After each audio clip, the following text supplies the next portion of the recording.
What's up, MCC Canvas users? Figured it was way past time to get you an update on all the changes that have been taking place in Canvas over the last, 6 months, however long we've been kind of doing things a little bit different. And so there's about 10 or 11 things. I've sent them to you in an email, but I wanted to recap with video too to actually show you what they look like so that you don't have to go digging in yourself if you don't want to. So let's hit the ground running. First things first. Edit assignment due dates. That's been the one that a lot of people have asked and wondered about for a long time. Is there a way for me to change assignment due dates without going into each individual assignment one by one? And the answer now is yes, there is. The old way involved a Google spreadsheet and linking it to your Canvas course. It was something called a Canvancement, and it was done totally on the side, not an Instructure or Canvas thing. But the bottom line is now it's really easy. So all you need to do is go to your assignments area. And we're already there, but I guess we'll just refresh it. And if we go over to the upper right-hand corner on our menu dots, you'll see Edit Assignment Dates. So when you get into that assignment area, you can see a list of all the assignments and then all the dates, both due dates and available dates. And you can change them all from this screen. But there's other things you can do as well. You can search or select assignments based on a specific date range. You can also select and update multiple assignments at a time, or all of your assignments at the time during or at one time. This also will show differentiated assignments. So you can see down here in the Module 2 quiz, we have one student that we assign this to differently. Well, we can see the available dates and the due dates for that specific student or students as well. The last thing you can do is, if you need to, and we'll go ahead and select all of them, we can do a batch edit. And what that's going to allow us to do is shift dates. So if we need to move due dates ahead, maybe this is something that we did a course copy on and we didn't do a due date shift, no worries, we can still do it right from here. Feature update number 2 deals with amount of submissions that a student can attempt.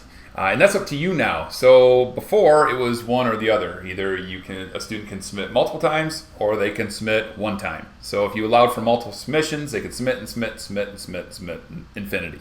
Now, Canvas has made it so that you can choose how many submission attempts a student can have if they have multiple attempts. So when you go to your assignment and edit the assignment, all you have to do is go to submission attempts, and you can choose limited. And you can limit that to 1 submission attempt or 5 or whatever other number in between you choose. So Canvas is giving you some play here with the amount of times that a student submits if you choose for additional submission. Item number 3 on your home page, you'll now see over to the far right hand side a View Course Notifications. Canvas is now allowing you to tailor your notifications on a course specific basis. This doesn't mean that your user notifications have gone away. Those are still there. But now you can tailor them to course-specific notifications. So maybe you have a course that just does a couple discussions and you want notifications whenever somebody posts. You can do that. Simply go to the course, like I said, go to the home page, and like I said, you will see View Course Notifications. Speaking of the home page, there is something that's totally aside that I want to point out here because I think it's a really cool tool.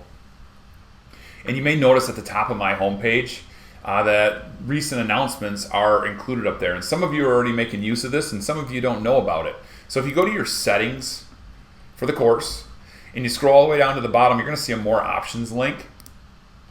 And from there, you can check the box to show recent announcements on your course homepage. This is going to make it very easy if you are somebody that posts announcements for your students to see those announcements.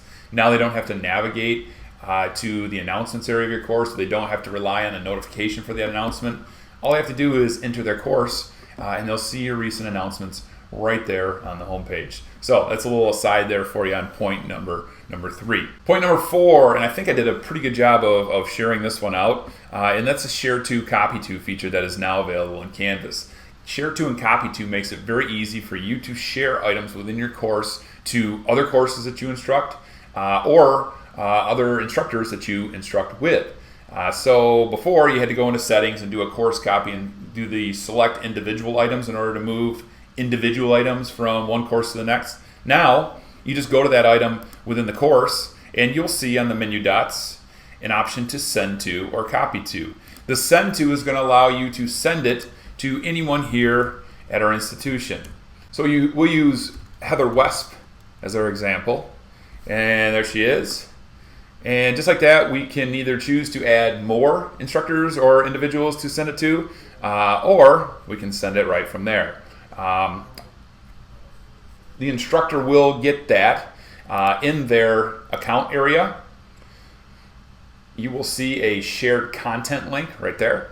And from there, if anyone shared anything with you, you can go there and find in that content and move it into the course that you like. If you want to share an item with another course that you instruct, very easy to do. Simply go back here and choose copy to this time. And you'll have a list of your available courses.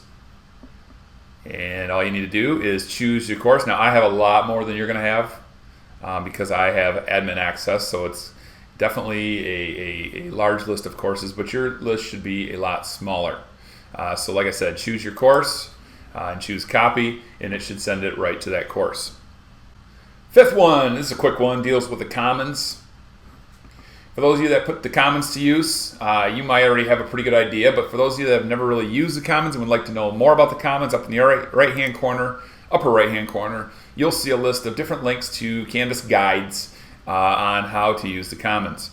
Speaking of Canvas guides, if you're not somebody that has put to use Canvas guides, they are very helpful. There's a how-to, an up-to-date how-to on just about anything that you need to do in Canvas. That's not to say that you can't send me an email and ask me, but if you don't want to wait for a response from me, go into the Canvas guides or just doing a simple Google search.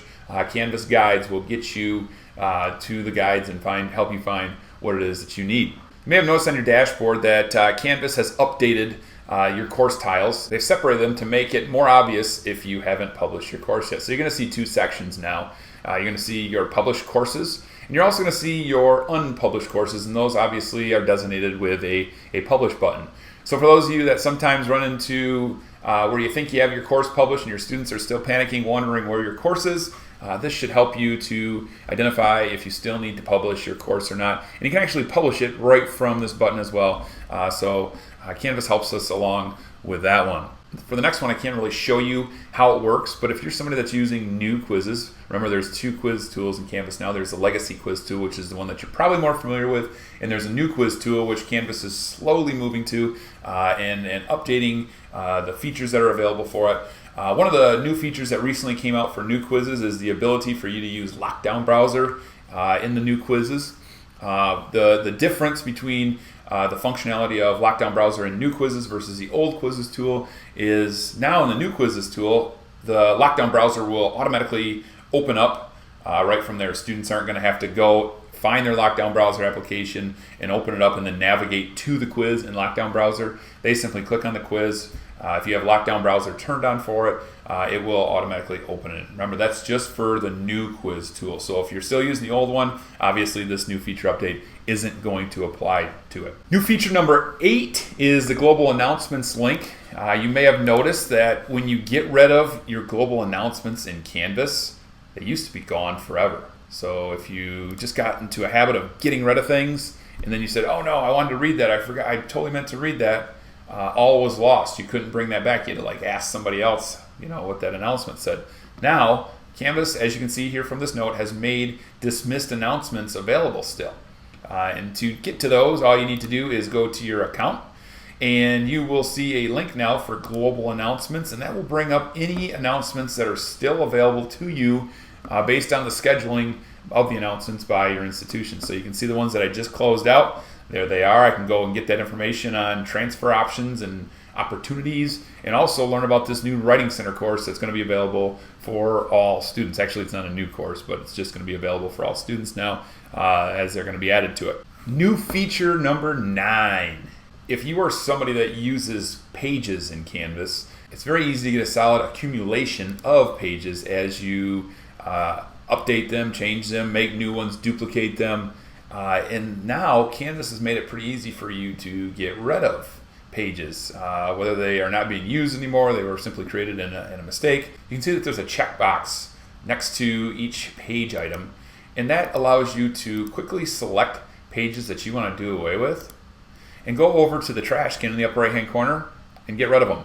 So it's very easy to clean up the pages. You don't have to go line by line and one by one and delete them. You can bulk delete pages now in your Canvas area. New feature number 10, the last feature, and that deals with the course section column student visibility. So for those of you that cross-list your course, or courses, I should say, you can see that you now have that section, or the section that the student's in is available for view for all students. If you don't want students to see that, it's very easy to get rid of that. You just go to your course settings, and we're gonna go back to that more options link again, and you can see that there is a checkbox to hide sections on the people page from students. So if you don't want students to see which specific section each student's in, all you have to do is check that, update it, and if you cruise on back to people, you will see the section that students are still in. But as you can see from the student view, the students no longer are able to see the section that their fellow classmates are in. Last and certainly not least, I know that I already said number 10 was the last one, but there's a bonus new feature, and that's analytics within your course. So if you want to see some more advanced data within your course, Canvas helps to provide that for you. So if you navigate to your home page, you're going to see a new analytics button over here on the far right. And if you click on that, that's always been there, but there's a new feature called reports that are available to you. First of all, if you haven't checked out the analytics, it's worth a look. You can break it down by section, student, assignment, and pull some data. There is more robust analytics tool coming your way, but this is kind of like the start of it. And that gives you the option for reporting and running reports on missing assignments, late assignments, excused assignments, your class roster, and your course activity. So if you're somebody that wanted to print your class roster, you can do that now. All you have to do is run this report, pull it as an Excel file, and you're going to be able to actually print your class roster. So if nothing else, the reporting might be good for you in your course. So that's 10 new features that have come out from Canvas over the last 6 months or so. Like I said, some of you know about them, some of you know about some of them, but hopefully this gives you a better view of what it can do for you, how it can support you, and if you have any questions, don't hesitate to reach out to the service desk and myself, and we can further guide you on how you can put these features to use. Have a great rest of your term.